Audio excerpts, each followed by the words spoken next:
Do you want to get into politics? Do you want to? Yeah. That's what I feel like that's what I was called to do, to be honest. Go where you wanna go, do what you wanna do. So you're a fan of druthers. Yes, I was at a couple protests and I saw people handing stuff out and grabbed them, and yeah, I've been looking at them ever since. You're in Calgary.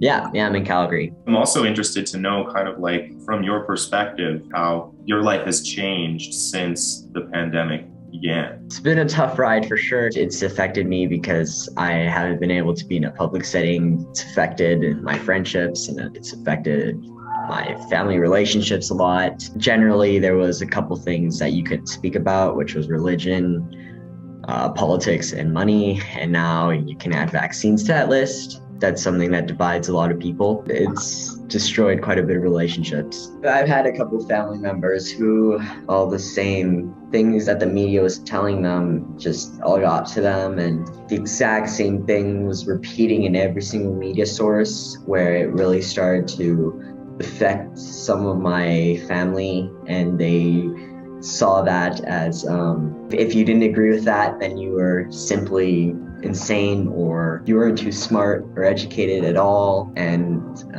that divided a lot. I've definitely lost some relationship with family members because of that, and some friends as well have kind of distanced themselves, and it's not the most positive experience at all. So I'd have to say the worst thing is probably attending, rallies and constantly having people calling my group of people, like I work at a stand with the People's Party, and they always come over, start swearing at us. It got to the point where some guy started spitting at me. It was a lot to handle because, I'm 14, spitting is assault.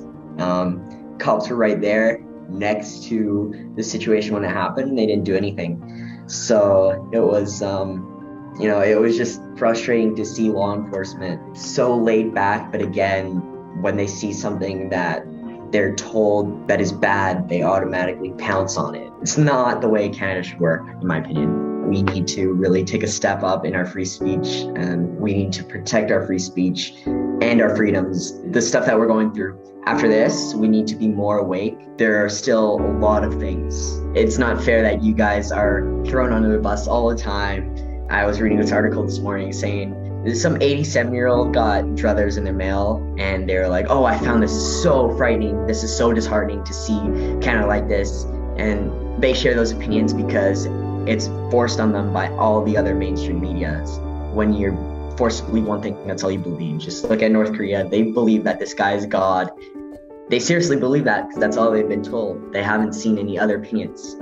So I think it's important that you guys and other independent media sources get a say and get a showing, and I think that's why we should fight for our freedom of expression. Well said, man. People don't really understand the gravity of this and how important it is, but the youth is the future of Canada, and we are going to be the ones ultimately empowered next after this generation, and we need to make sure that we live in a safe environment where there's no chaos like it is right now. And I think we need to have healthy debates, and we need to all agree together that it is important that we have what's best in mind for our children and for the future generation that is going to succeed us.